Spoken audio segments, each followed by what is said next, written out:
Well, welcome everyone.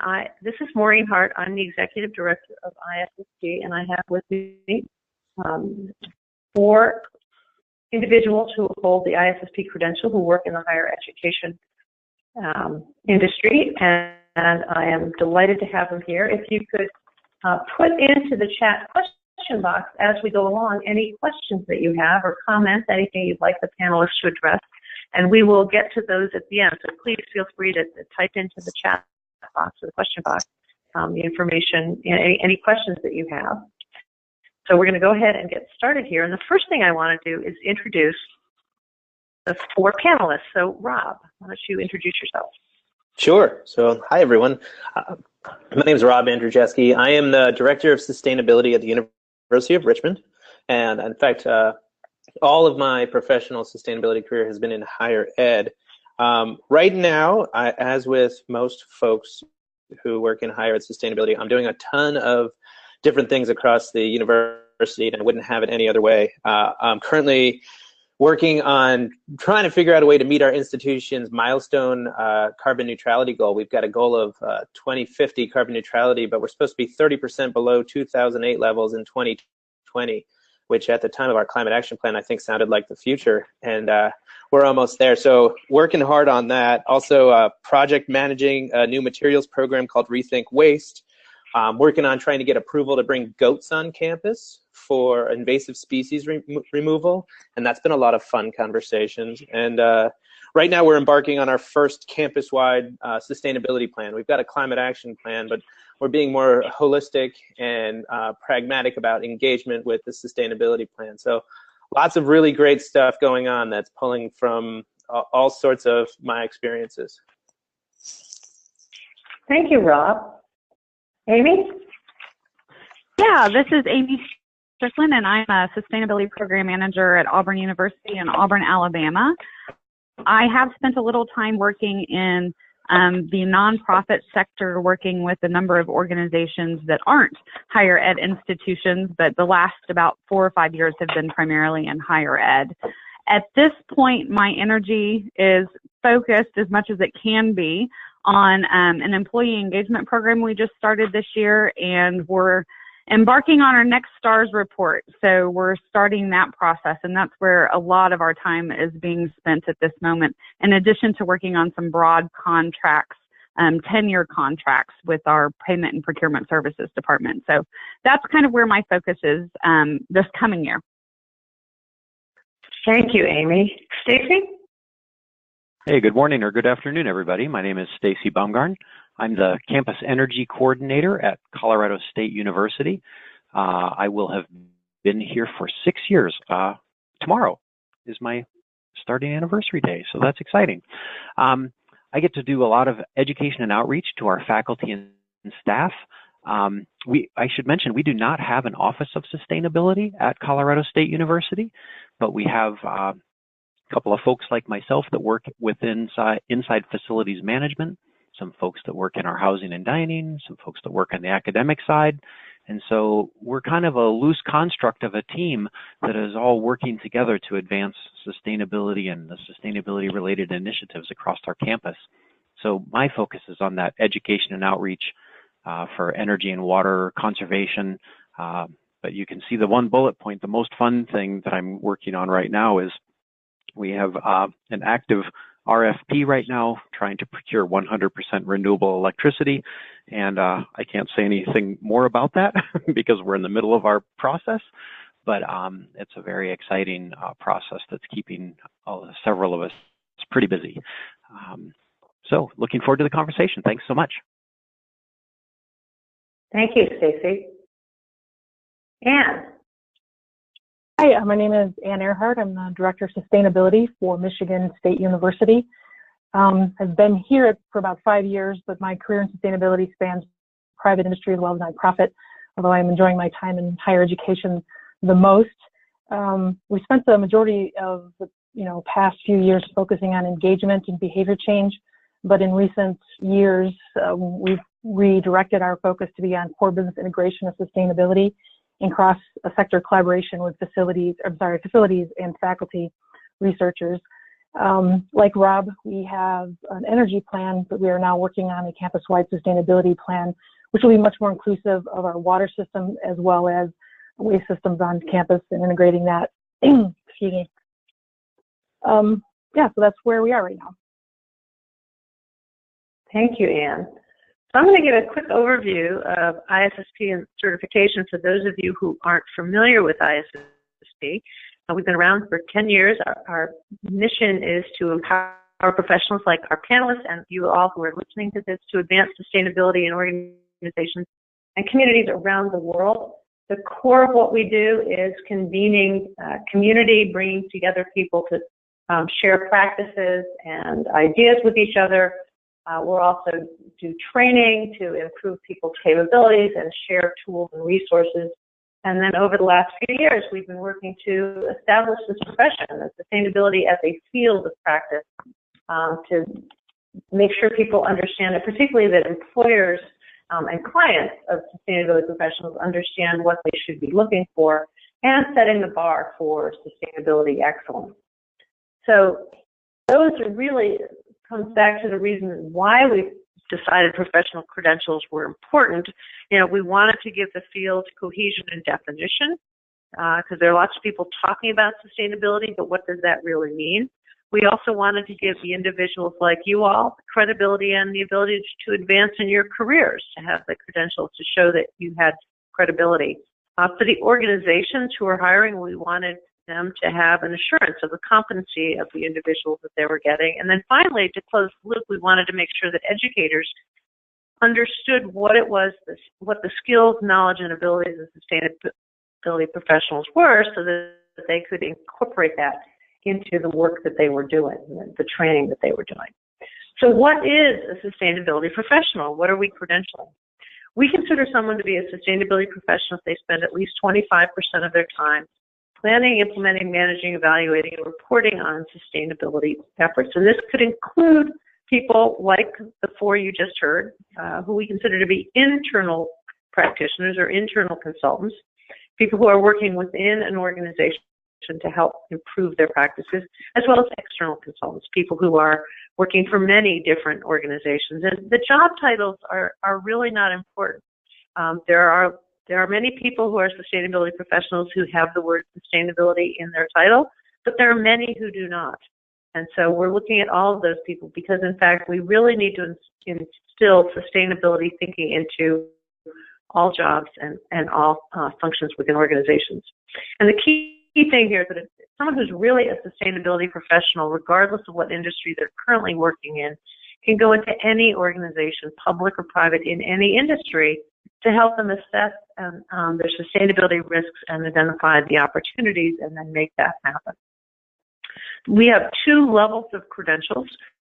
The first is the ISSP Sustainability Associate Credential for new and aspiring professionals, either people who are just getting out of college or people who are changing careers, as well as those who are in what we call allied fields. So if you're in purchasing or operations or marketing and human resources, all of those fields need to understand sustainability, and for them, a Sustainability Associate credential may be sufficient.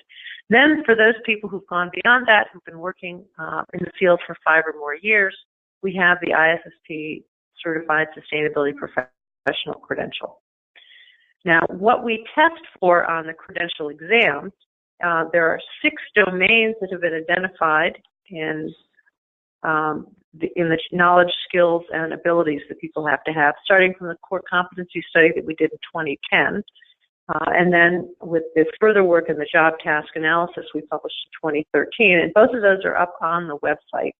So the first domain in that is the core sustainability concepts, and that's what is tested for on the Sustainability Associate exam. So you have to understand core sustainability concepts and understand some of the basic tools for working in sustainability. And then for the Certified Sustainability Professional, the test focuses on the other 5 domains in the job task analysis. This is a professional credential. It is not just a certificate of completion, and that's something that's important when you're looking at getting a professional credential. There are organizations that market certificates of completion, they may call it a certification, but it's not a professional credential. And one of the key things there is that you have to maintain it. You know, you need to make sure that you're continuing to grow your skills and abilities. There's a lot of different ways you can maintain that through professional development, the work that you're doing, courses and webinars. And so there's actually a section on the website that's all about that. I won't go into a whole lot of detail of that, but really, in order to maintain your proficiency in the field, you need to go through continuing education. So now we're going to get to the question part, which is, I think, the fun part of this.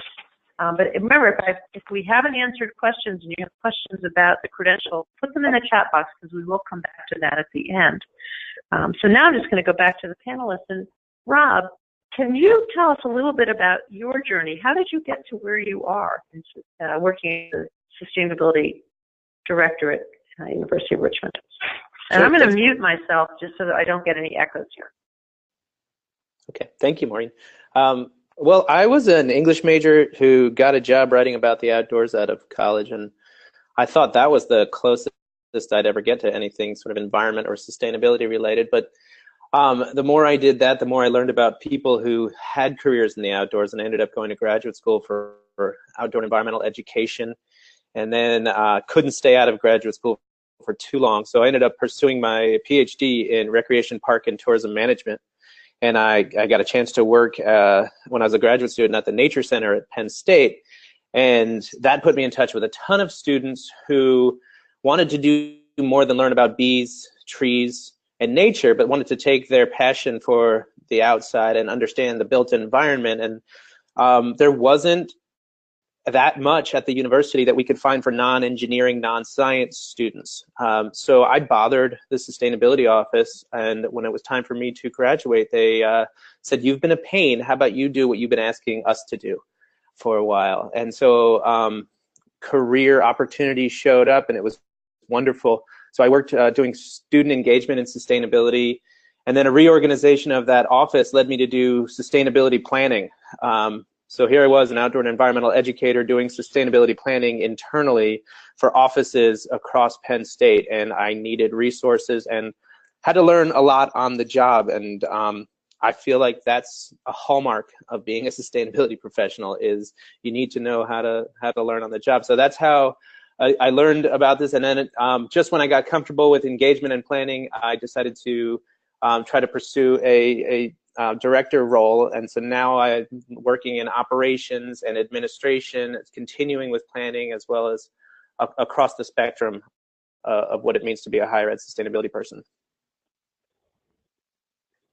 Thank you, Rob. That's wonderful. Amy? Yeah, so I started kind of down the sustainability path in the early 2000s as a student activist. I was at a small liberal arts college in the southern Midwest, and was one of the students clamoring for the administration to tackle issues around climate change and waste and energy and water. And so stayed active from that role throughout my undergraduate career, where I studied history of all things, despite being future focused in my agitations, but ended up staying on the sustainability committee of that university in an alumna role. And went off and actually did some work in geography education for a number of years, and then ended up being offered a position working essentially somewhat as an external consultant, but based out of an institution of higher ed. And in that role, I worked with a lot of businesses, the Chamber of Commerce, healthcare systems, local governments, K through 12 schools, and so was working with them on their own internal initiatives, and then also trying to kind of build a community-wide solutions to some of these issues that we're tackling as sustainability professionals. And so did that for a number of years, and then for the past 4 years, I've been here at Auburn, which is a large research land-grant institution in kind of the eastern central part of Alabama, and so that's definitely a different context as well. Working a lot internally, but we also do a little bit of interfacing, primarily in the town-gown relationship, but throughout the state of Alabama and around the southeast as well. But most of our work is here on campus, and so it's kind of woven itself from the student perspective through now to the external consultant perspective, to now finally just working internally. And our office does a lot in terms of operations. So the academic side's handled by a different cohort on campus, which we work closely with, but we do a lot of the informal engagement with students and employees, and then kind of the operational side that Rob had mentioned as well. So that's kind of where I'm at today and how I got here. Thank you, Amy. Stacey, what was your journey? Hey, thanks, Maureen. Well, this is exciting already because I was a philosophy and sociology major. So go liberal arts, folks. This is great. So yeah, I did my undergraduate work in philosophy and sociology. I had a first career, if you will, actually working in a retail job. But in that retail position, I was a buyer for our specialty foods and coffees. And so I was able to do a lot of work around helping small producers find a way to get their product to marketplace. That brought us to considerations and trying to focus on bringing in lots of fair trade products into our store. And so the sustainability side was kind of a part of it, but I don't know that I would have even called it by that name at that time. You know, we were doing lots of things as a small business around, of course, recycling and trying to reduce our energy consumption. But it was at the end of the day, it was a retail job. And I just felt maybe I want to do something where I feel like I can make more of a difference and do something that really felt like it mattered. And I found my way into a graduate program, into an MBA program here at Colorado State University. It's called the Global Social and Sustainable Enterprise Program. So a real social entrepreneurship, doing well by doing good kind of MBA program. And it was a great fit and a great opportunity for me. And so I did my MBA here. And that then led into a job with a local government, a county. I worked with the county government, and I was hired as the energy conservation specialist. Interestingly, the group was looking for an engineer. They thought they wanted to hire another engineer in the facilities management to do more energy conservation work. And somehow, when I interviewed for the job, I talked them into the idea that they really needed a sociologist, and we could go further faster. And it worked out. I got the job and worked with the county for about 3 years, and I was able to work on a whole host of implementation projects, advancing sustainability efforts in the county government, and it was really fun. I learned a lot, and it was great. But that job was going to kind of come to an end, and as it turns out, Colorado State had created or advertised for this position, and I applied for this campus energy coordinator position, and feel so lucky that I was able to come over and be back at Colorado State, because I was an undergraduate student here, and now to be an employee doing this work is really, really fun. So others have mentioned working with climate action plans. We just finished our biannual update to our climate action plan. Others have mentioned, of course, working on STARS. STARS can be extraordinarily time-consuming. I think it's very rewarding because we learn a lot about ourselves and the good things that we're doing, but also the areas where we can improve. I don't know about others, but boy, I feel like I spend a lot of time walking around campus thinking, oh, we got to get better at that. We have to do better at that. We can improve this. And I think maybe that's my job, to notice those things. And yet, of course, when we interface with our colleagues and our students, we need to do both. Congratulate people for what they are doing, helping folks see the success that we have, the things that we have achieved, but also keep focused on doing better, improving, and continuously learning how to tackle some of these really big challenges. And so it's been a really fun, it's great, something different every day, and I'm just having a blast. Thank you, Stacey. So Anne, how did you get to where you are? The first part of my career was in private industry, manufacturing. I was a director of finance and human resources, and had started a master's program with Ferris State University and got drawn into a really awesome focus, which was design and innovation management.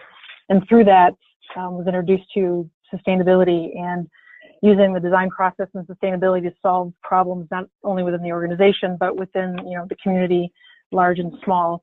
So once I got bit by that bug, continuing with my MBA was, I seemed like it was going to be a struggle. So I went back to school to study sustainable business and environmental science, which at the time there was not a master's program, at least not in this side of the country. So I studied that and then followed up with a master's of management and organizational development to proceed to follow that. But I became really passionate about working in higher education because while I was studying sustainability, I worked at the college I was going to at the time in their office and working on their ACU PCC application and their carbon footprint, which was really exciting, and learned most of the base sustainability knowledge that I have, especially for getting my certification, my credentials here through that. And so I was fortunate about that. So using my experience in manufacturing and finance and human resources, really wanted to make a larger impact and was not finding that opportunity at the time in the company I was with. So I spent probably 4 years doing work with a nonprofit community organizing around sustainability and energy efficiency in the city of Grand Rapids, which was a great project, and eventually moved into working at Michigan State University, which is, like many universities, very large and had a lot of the same applications within it that a city engagement program would have. And I've just been applying different experiences left and right, which is what's really exciting about sustainability, is you can adapt it to many different areas and expertise.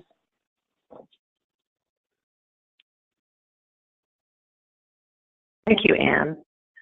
So this is actually a question that I think sort of any of you could answer, but I'll start with Stacy.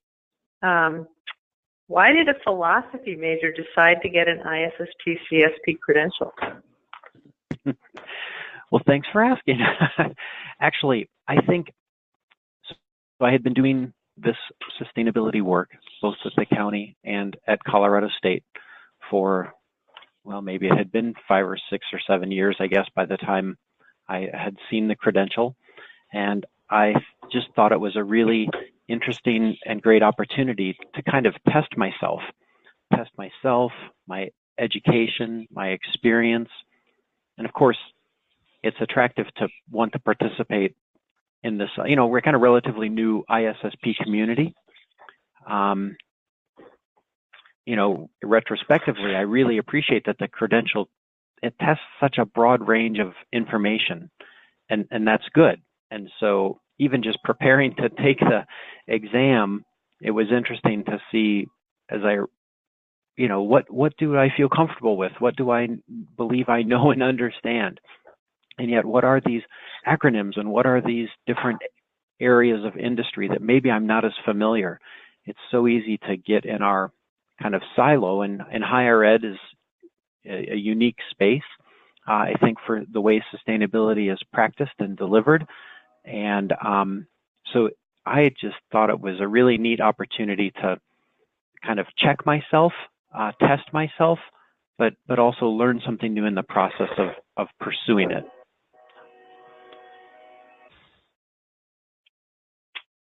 So, and Rob, what about you? What was your impetus for getting a credential?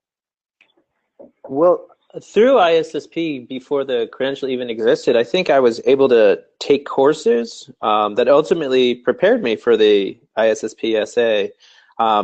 I'd mentioned had to learn how to do strategic planning for sustainability, and so looking for what was out there in order to get up to speed with folks who were looking at us to really let them know how they could integrate sustainability into what they were doing. I was delighted to find a whole set of resources focused on planning and management, learning about SWOT analyses, key performance indicators, and all these, building my vocabulary in management and then relating it to sustainability. And So ISSP had courses, has courses related to that, which introduced me to the whole body of knowledge and the competency study that was done about what you need to do to be a sustainability professional.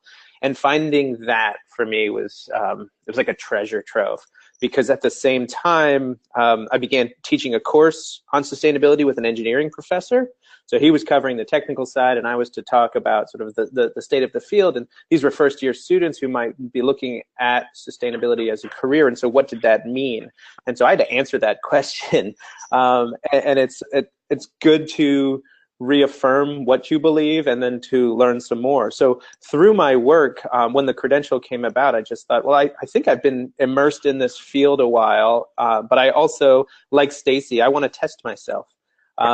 Because some people looked at me as a recycling point person, others the lead guy, or they wanted to know about supply chain or water management. I felt like I had a lot of information from a lot of different fields, but I wasn't sure that I could talk with professionals across sectors as well as I needed to.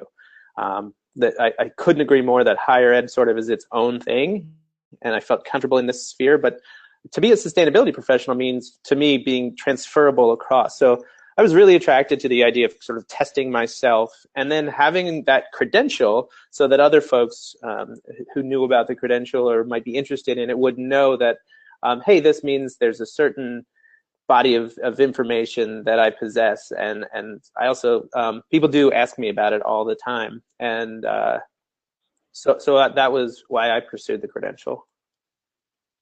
Thank you, and I want to encourage people that are listening to go ahead and put questions in the chat box, because we will get to that. And also for my panelists, if one of the panelists says something you want to reply to, please feel free. But Amy, what sort of feedback have you gotten from people since you've earned the credential? Yeah, so I guess the most immediate is one of the many reasons of why I decided to pursue it, and many of those are the same as what have already been mentioned by Rob and Stacey. But one of the reasons that I thought that this would be a good fit is because part of our performance review process is we have to kind of outline how are we going to continue to learn and grow in our position. And I have kind of hit a bit of what I think was kind of a personal plateau, and didn't really know where else to go to kind of take things to the next level. And so this kind of came through my inbox, and I had a familiarity with ISSP and other webinar and course offerings. And so I thought that I would pursue it and that I could integrate it into my performance review process as a way to both satisfy my own need for personal growth, but also kind of that institutional need to show that I was progressing and advancing as a professional. And so I was able to get kind of that really tangible feedback in terms of performance review and meeting the expectations and needs of my office and our university, which, to be honest, has translated into merit raises. So, that's a very tangible thing that I've received in terms of feedback. But I've also been able to use the process of studying for the exam and then having it kind of in the footer of my email to engage in conversations primarily with students in terms of that are interested in the field of sustainability, and they see it and they're asking, well, what is that?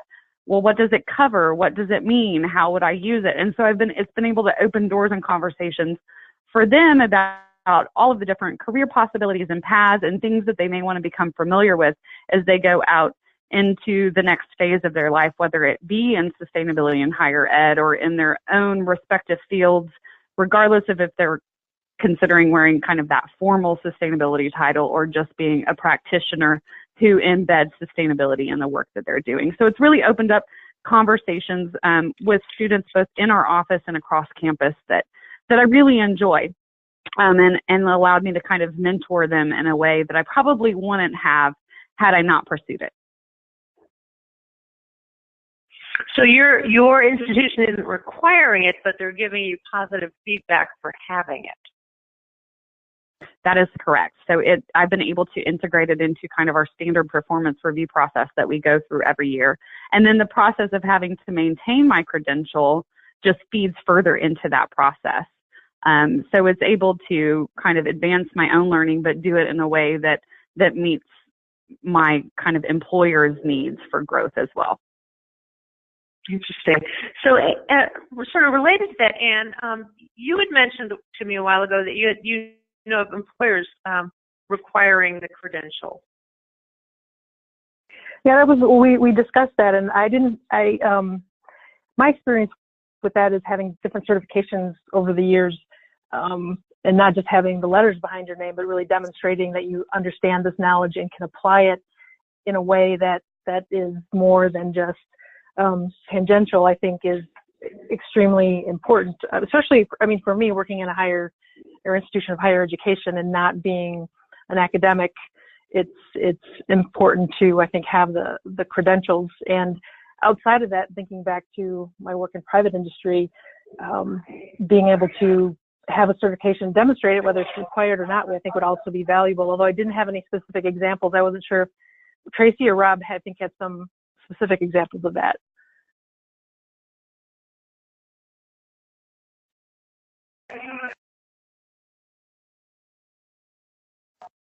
So, in fact, having a credential of any kind is something that would be seen as valuable by an employer. I've actually heard of organizations that are in the consulting field where they requested people to get the ISSP credential. What other credentials do the four of you hold? And how do you feel they're similar or different from the ISSP credential? I personally hold I'm lead green associate. So in that respect, it in some ways mirrored the same process in terms of, needing to understand a wide range of topics. Granted, it was centered around kind of buildings and sites and that type of thing, but you needed to, at least for the sustainability associate and just the green associate, you needed to be able to understand, the basics from a number of different areas. And so understanding the scope of those things, but also the scope and then how they interact and interplay with each other. And so it was kind of a similar style of studying and a style of testing and a testing of my own knowledge and ability and the integrating of the two. So I would say in some ways they mirrored. Obviously the topics are a bit different, but related.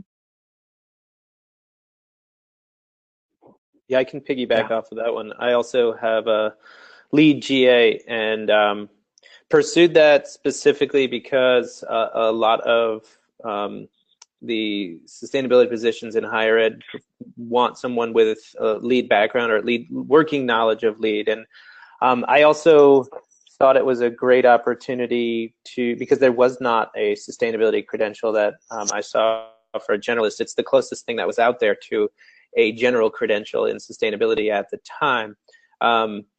It forced me to learn a ton about AASHE standards and other things I don't work with every day, so I don't find it as relevant to my work as I do the ISSP credential. However, it was a good stepping stone for me, and I've maintained it because when I do work on LEED buildings, it's helpful to refer back to that information. It's much more specific than what I do in my daily life. So in some ways I find it really helpful for specific circumstances, but I don't find it as relevant as the ISSP SA. I agree with Rob. I had a certification in building performance, BPI, and at the time it was extremely relevant to what I was doing. And like it does still apply when we're talking about energy efficiency in buildings, building envelopes, and the like on campus, but it isn't quite as relevant to how I'm applying sustainability knowledge in a more broad and perhaps complex at the same time kind of way, where the ISSP certification kind of brings both of those together. Well, and I'm seeing a question in the question box here. Someone's asking if any of you have looked at earning the sustainability facility professional from IFMA or a lead AP. A couple of you mentioned the lead green associate. So have any of you looked at either going on and lead or looking at some of these other, like this is the IFMA, I'm not sure which one that is.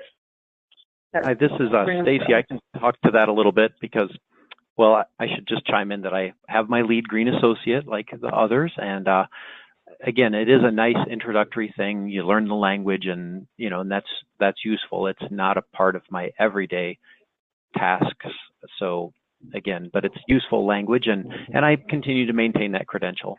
I did earn the SFP from IFMA a number of years ago, and I also had earned another credential through APA, which is another facilities management. So sometimes the professional organizations will offer these different credentials, and quite honestly, I guess I'll just say that going through the process of studying for and earning my ISSP first essay and then the CSP was a much more valuable and rewarding and rigorous process. While maybe I was trying to demonstrate something to my facilities management colleagues that I could speak their language to by pursuing the IFMA and APA facilities management credentials, they really, they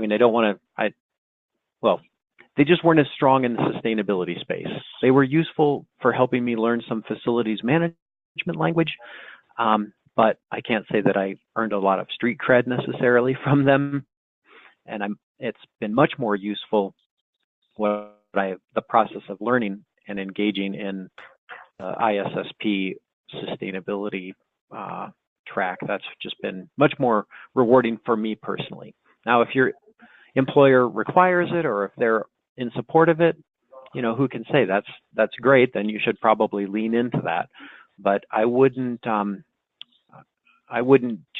see it as an either or. I would see it as a both and. Since you've actually brought up the topic of studying for the CSP, someone in the question box did ask how much more studying was involved for the CSP. Maybe you could speak to that? Sure. I guess I spent a lot of time because it's a much broader range of topics, and much maybe I had been exposed to in graduate school or through my work in one position or the other.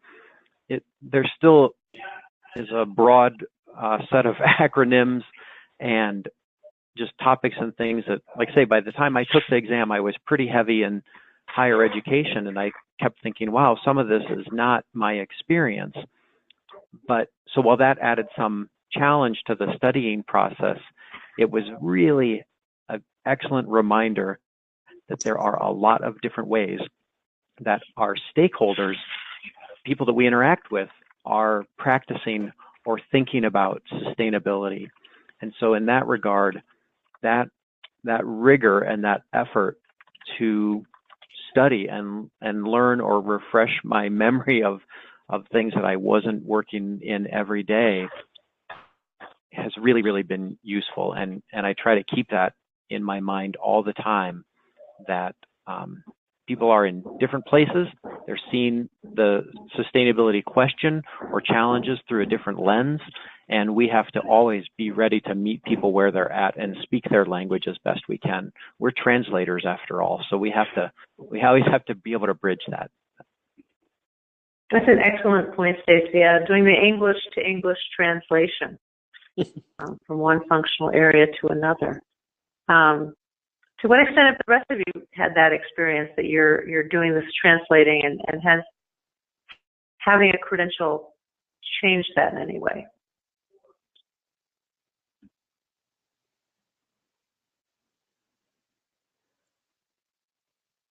Well, I find that for my supervisor, he trusts me to tell him what I need professionally rather than requiring something. So when it comes to professional development, conferences are always something we talk about. And when when credentialing comes up, and I'm preparing for my CSP exam right now. So thanks for the motivation, Stacy. I think when it's one of the things about those of us in higher ed, often in sustainability, have our positions and we're looked at as the experts on campus, and that's similar to so many other offices on the campus. So the folks that we report to don't necessarily have the same sort of knowledge that we have.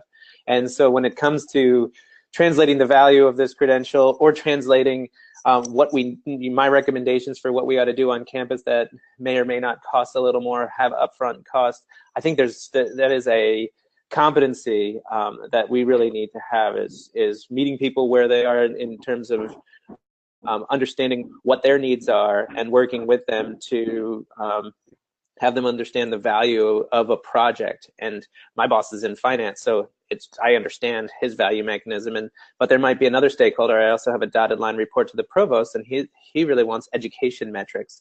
So I think translation is inherent in what we do.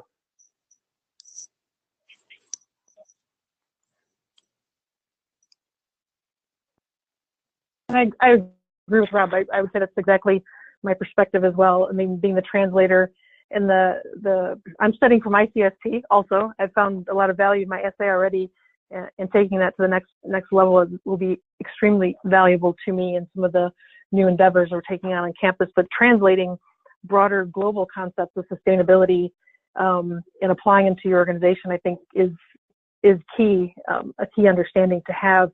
And Stacy's point too, we are translators, whether it's between an academic department and a facilities department, or how do we apply global sustainability knowledge to a micro level on a campus is something that not everybody has, and the certification definitely helps acknowledge the value of that. Well, and I would think particularly in an academic institution, that since there is such a heavy emphasis on degrees, that having the credential could be useful in that regard. Definitely, yeah. It also, like I think Amy made the point too, it opens up conversations. People who aren't maybe familiar with ISSP ask about the credential and the organization, and we're able to, I think, respond to that, which gives it additional validity. I think for our context here, where I'm at the moment, talking about translating, and there's lots of internal translating going on as well, but Anne mentioned that kind of global scale. It also helps for our office, at least, to demonstrate that there's this accrediting body independent of the university. I mean, we're in the credentialing business as well, so the value of that, but it also demonstrates to partners inside the university that this is a global movement. It's not just higher ed pursuing these ideas and tackling these challenges and coming up with innovative solutions. It's business, it's government, it's other industries as well, and we need to move in lockstep with them, and if not be the leader among them. And so it kind of helps bring that kind of broader, I guess, weight and to the issue of sustainability just in and of itself, which we still kind of struggle with sometimes in Alabama. So so it helps make that case, whether explicitly or implicitly. That's a great point, Amy. Thanks for saying that. That's great. Well, and that actually brings up a question that somebody put into the chat box about the extent to which industries have essentially bought into sustainability and the idea that it's necessary, not just on the environmental side, but also on the social side. And I was wondering if, you all are in higher education, but you obviously have a lot of contact with people in other industries. So to what extent are you seeing that other industries are also taking sustainability serious?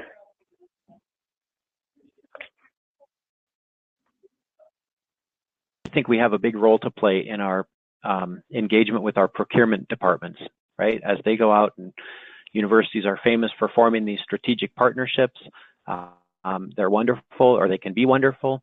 I was at a presentation just last night from a new strategic partner to the university, and they actually were giving a presentation on their sustainability initiatives as a company. And it was interesting because they chose to present on that aspect of their company because that's what they thought our audience at our university would want to hear because of the other work in sustainability that we've done.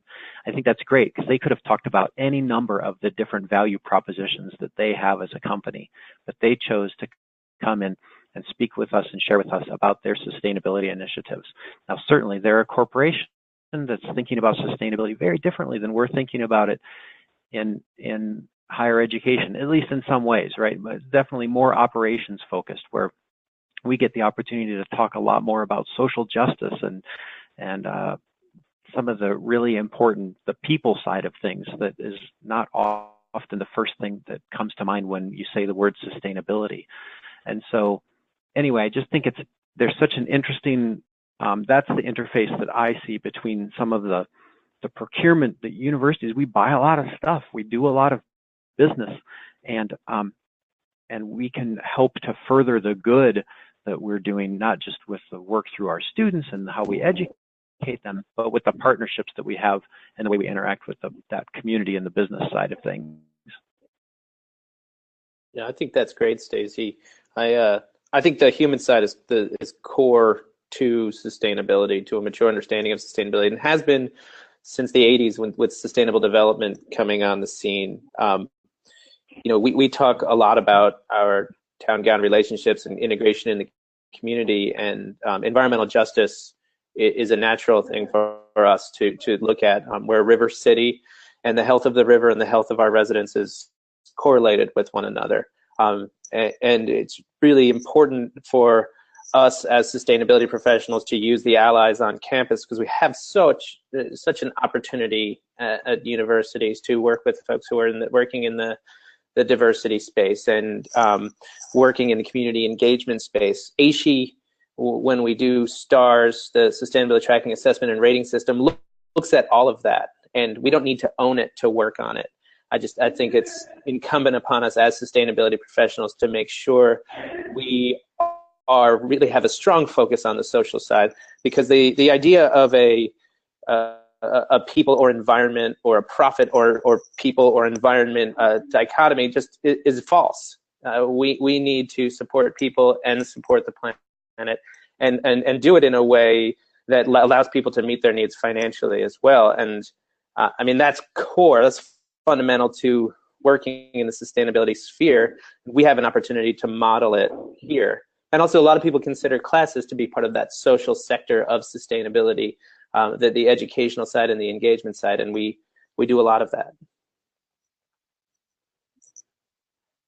Well, and that actually gets to one of the questions in the chat box.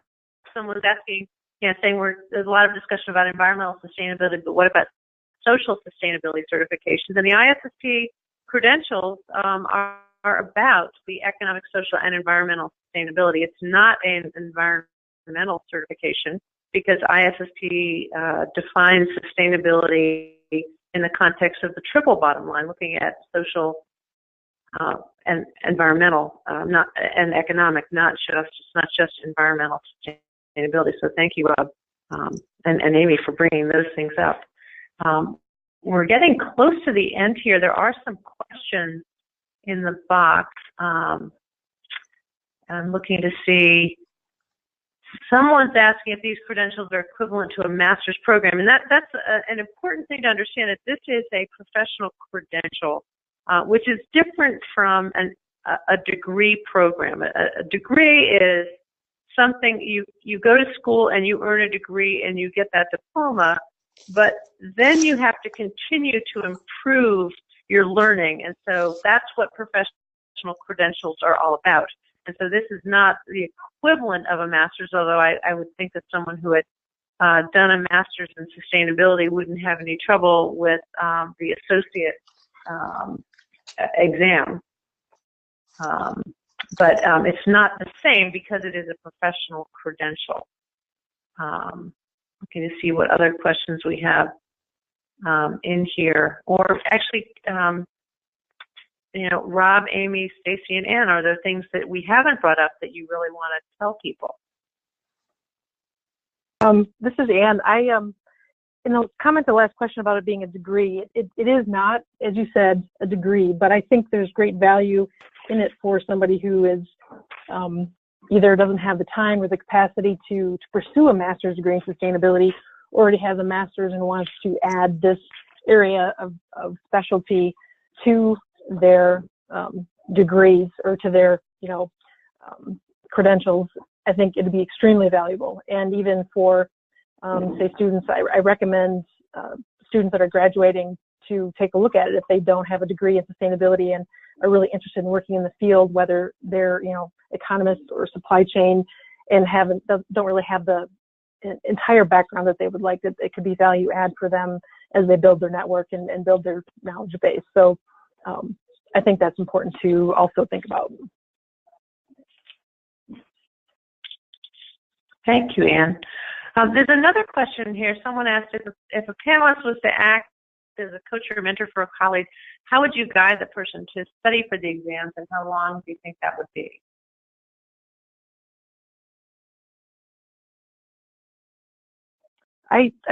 Regarding the essay, I was in the beta group, so there wasn't a whole lot of study materials available at the time.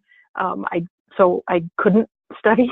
So other than freshening what I had learned during my study of sustainable business and environmental science. But the CSP, I'm spending quite a bit more time studying, almost the same amount of time as you would if you were studying for a PMP or a LEAD exam. It feels equivalent in the amount of time needed. And I think with the essay, looking at the study guide and the body of knowledge from where it's from, it really depends on what your current state is.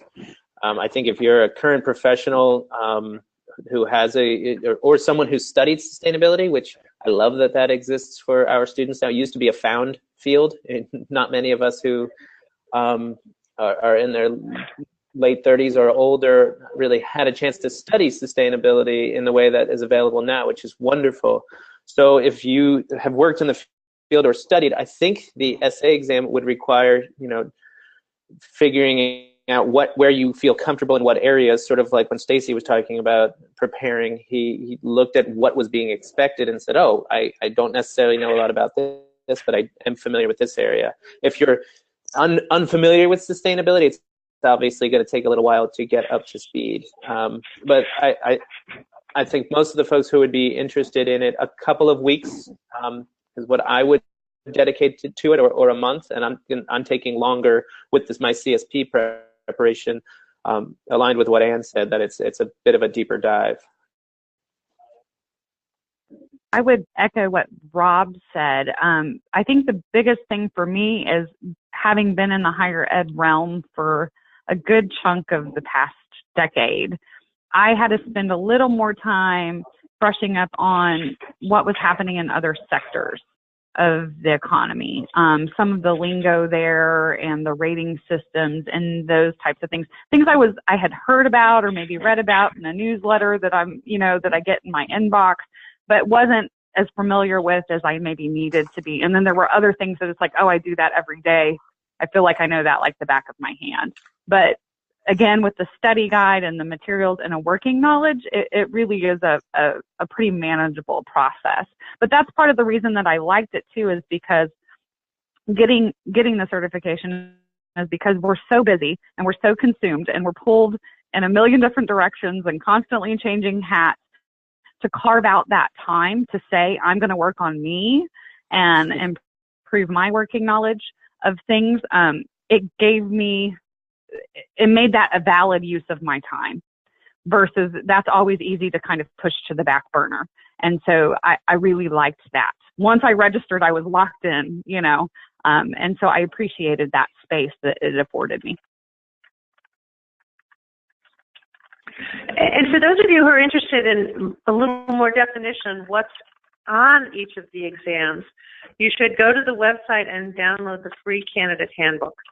because that has at the back half of it has what's called the exam content outline. It gives you a basic outline of what's in each of the 6 domains, so you can get a sense of what is going to be covered in the exams. The first exam is for the associate exam, and the next 5 domains are for the certified sustainability professional exam.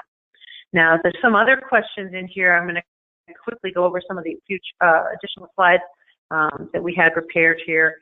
Someone had asked, sort of what industries are sustainability professionals and certain credential holders in, and so this is just some demographics of the people who have taken the SA exam. You can see that about 80% are in North America, but we have some nice distribution in other areas like Asia Pacific and in Europe, some small numbers in Africa and the Mideast.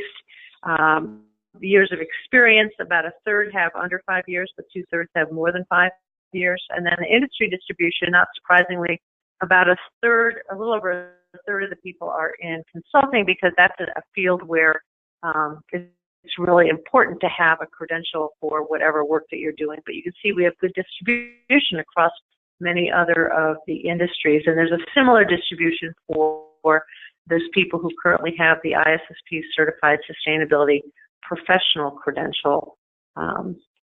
Although you can see there's a much higher amount of people, fewer people with less than 5 years, because you're required to have at least 5 years of experience, although you can offset up to 2 of those years with 2 years of higher education in the sustainability program.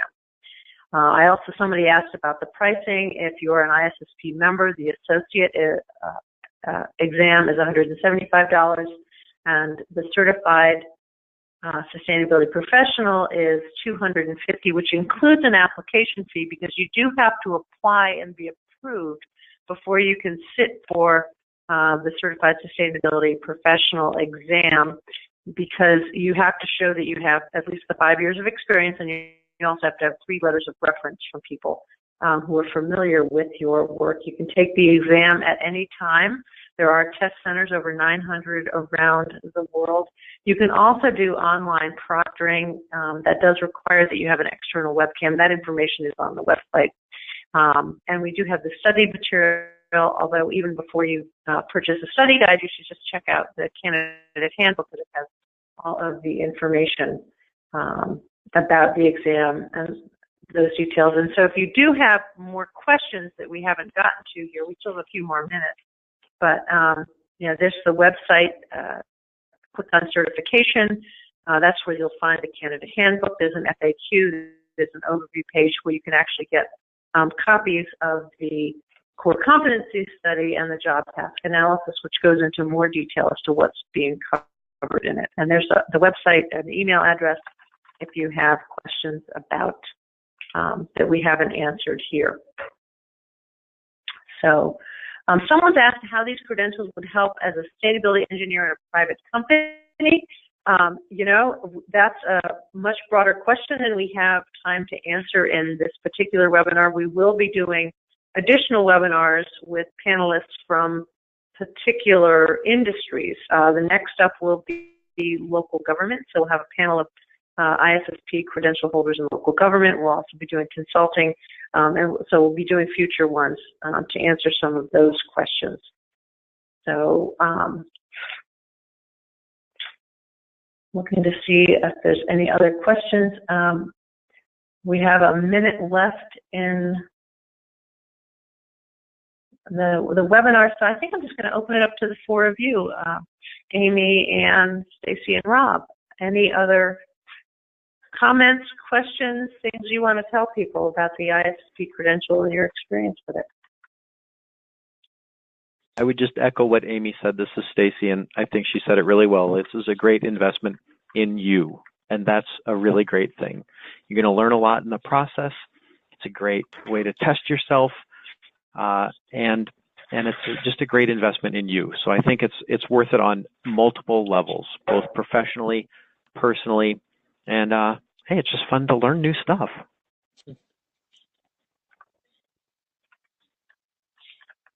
I agree with Stacy on that same comment. It is fun. I think the essay is a good way to, you know, put your toe in the water and grow from there. It was really interesting, and I loved keeping up on new things.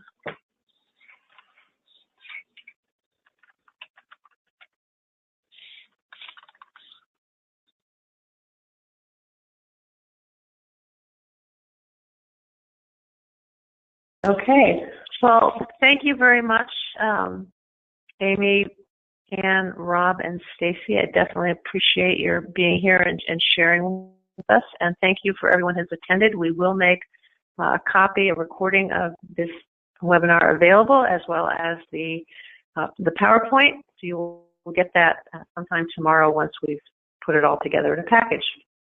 So thank you all, and enjoy the rest of your day. Thank you. Thank you. Thank you.